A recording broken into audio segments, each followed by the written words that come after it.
qaar ka mid ah odayaasha iyo waxgaradka iyo dhalinyarada kala duwan ee beelaha Abrayn ee deegaanada kala duwan ee galbeedka Soomaaliland ayaa waxay si kulul uga hadleen habka loo qaybiyay maamulkii degmada Cali Xaydh ee ka tirsan gobolka Awdal degmadaasi oo dhawaan la magacaabay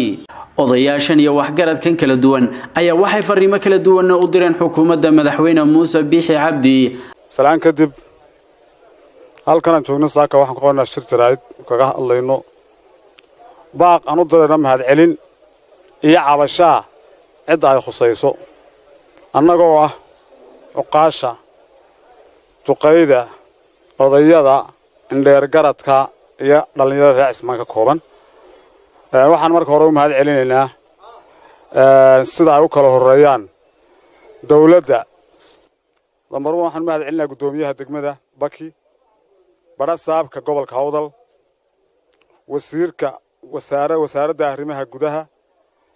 waxaan uga mahad celinaynaa cabasho hore aan ugu soo gudbinay taasoo ka hadlaysay saamiga maamulka degmada cusub ee Cali Xaydh taasoo ay mataqaanay ka muuqata cadaalad darro waxaan intaasoo dhan ka codsanayn xaaladda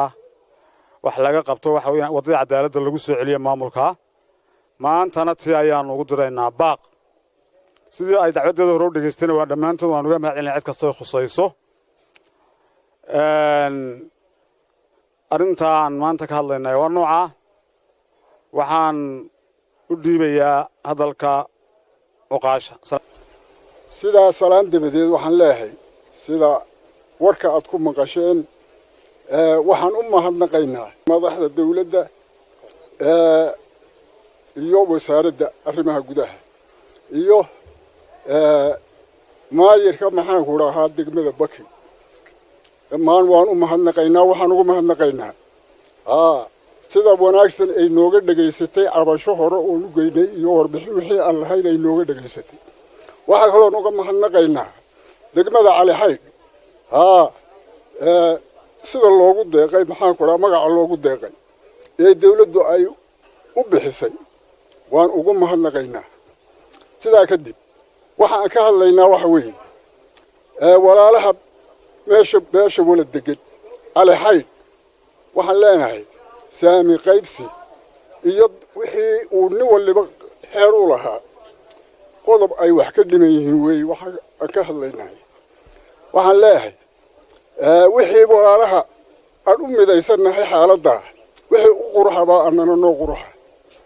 wixii noo magacaaba annakana noo magaca waxaan leeyahay nabadgeliyo iyo nin walba wixii uu saami u lahaayo laga tashado oo wax ka dhiman yihiin weeye waxaanu ka hadlaynaa waxaan codsanaynaa oo ku murteynayaa dawladda sharafta leh iyo intii talada qusaysa arrintaa hala noo dayo halkeedana hala dhigo assalaamu calaykum waraxmatullaahi wabarakaatu bismillaahi raxmaani raxiim alxamdulilaahi rabbil caalamiin allahumma salli calaa maxamed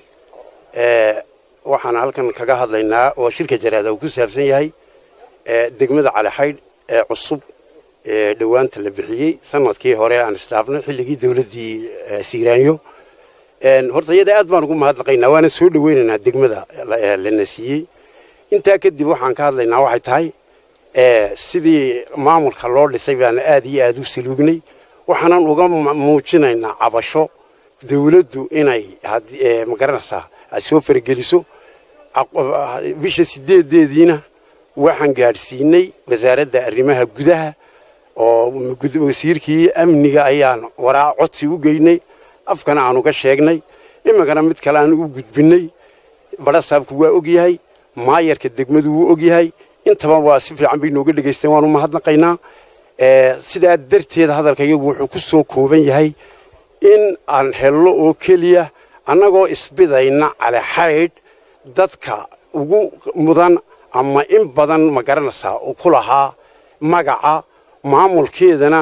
xilliga ay tuulada ahayd inta ugu badan madax ka ahaa way noo yar cuntamilaadahay inaan maanta ka faramadhnaano sidaa darteed waxaan leenahay cabashadayada dawladdu inay u fiirsato dadkuna haddaan walaalaha cidi wax yar qaloocisay dee waxaan leenahay hal la toosiyo unbuu hadalkaygu ku kooban yahay waxaan doonaynaa markaa si nabadgelyada iyo nidaamka iyo dadnimada iyo wada noolaanshaha meesha dadka galaa ay u wada noolaadaan ayuu hadalkayagu yahay ama dacwadeedu tahay nabadgelyaduna ay ku fiicnaato aan kana wada shaqayno